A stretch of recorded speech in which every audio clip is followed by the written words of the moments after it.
Hello, and welcome to English Podcast with Missy. Here we learn English for real life. Clear, slow, and simple. Let's learn English together. Are you ready? Let's begin. Hello, my dear friends. It's Missy here.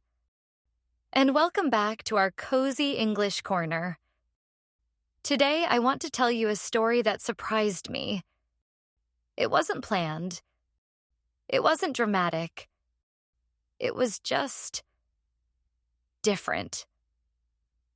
I want to talk about a day without my phone. Yes, an entire day. No screen, no notifications, no messages. At first, it felt uncomfortable. Then it felt quiet. And finally, it felt wonderful. So let's take a slow, warm walk through that day together. And at the end, I'll teach you a short grammar lesson using the past simple and past continuous, with examples from my story. Now, let's begin.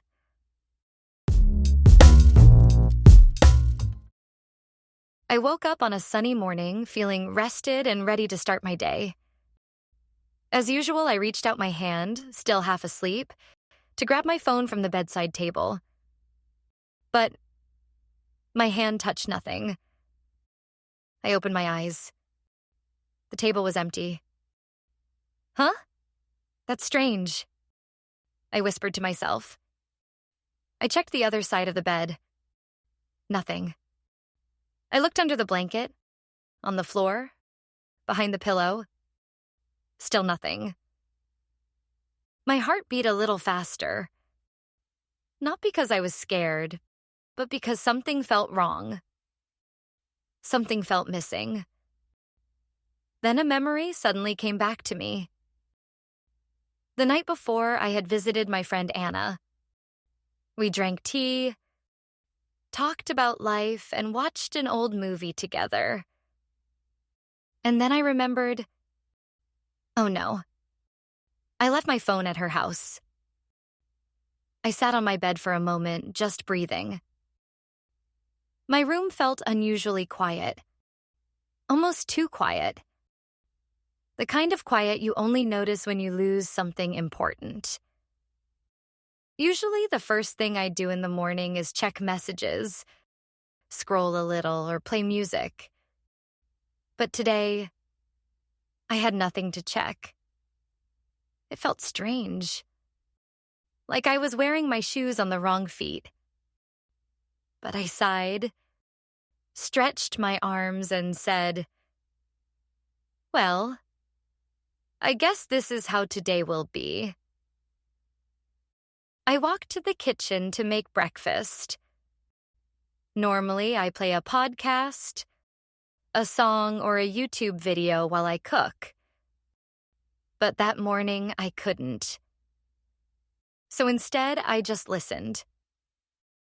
I heard the birds outside my window.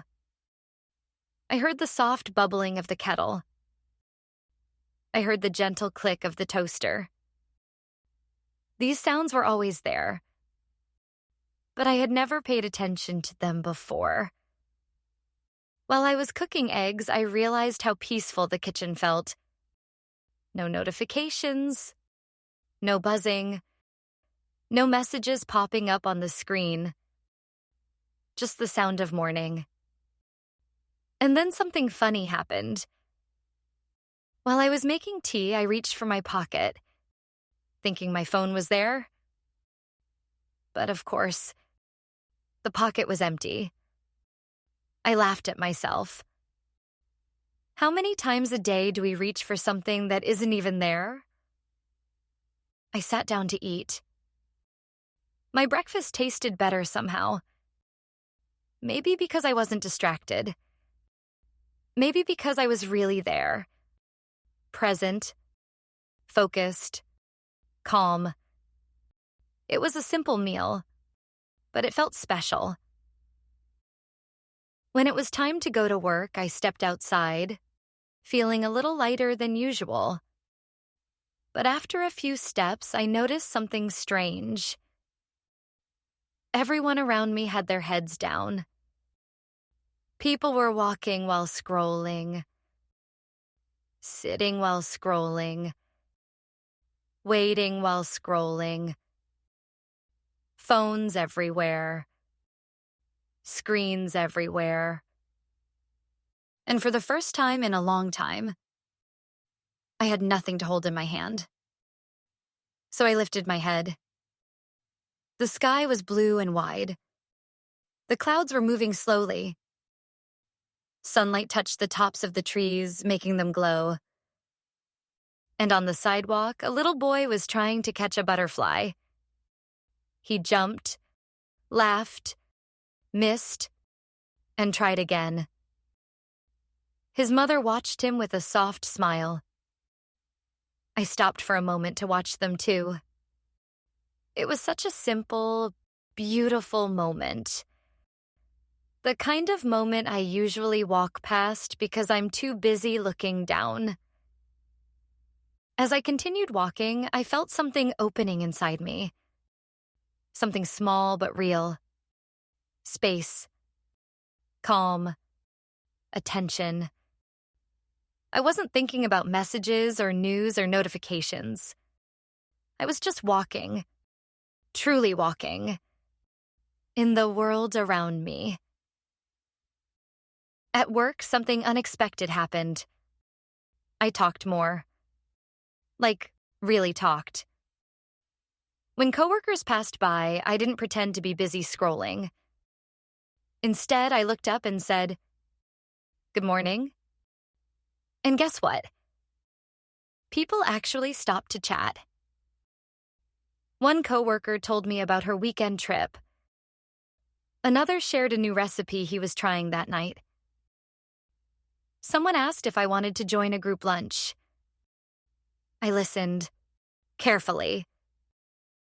Not because I had to, but because I didn't have anything else to distract me.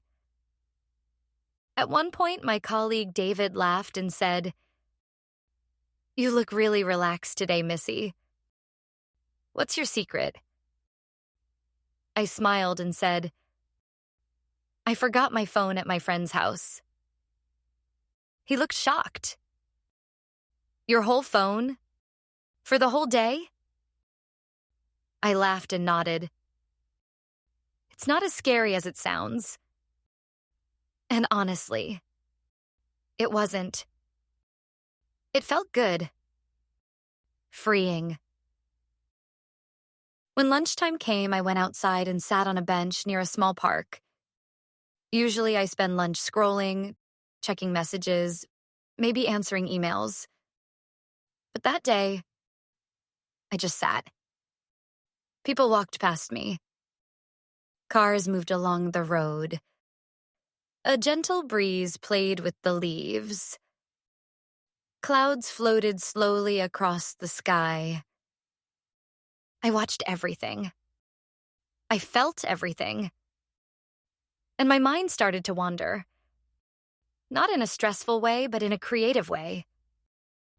New ideas appeared. A story idea. A thought about kindness. A reminder to call my mother later. It felt like my brain finally had space to breathe. I realized something. Without a phone, the world becomes bigger. And your mind becomes quieter. After work, I walked home slowly. The city looked different. People looked different. Or maybe I was the one who had changed. At home, I made dinner, listening to the sounds of cooking instead of music. I cut vegetables, boiled pasta, and hummed softly to myself. After eating, I picked up a book I had been meaning to read for months. And I actually read it. Not just one page, but 50 pages. My eyes didn't get tired. My mind didn't wander. Around late evening, I felt a quiet joy inside me. A peaceful feeling that I hadn't experienced for a long time.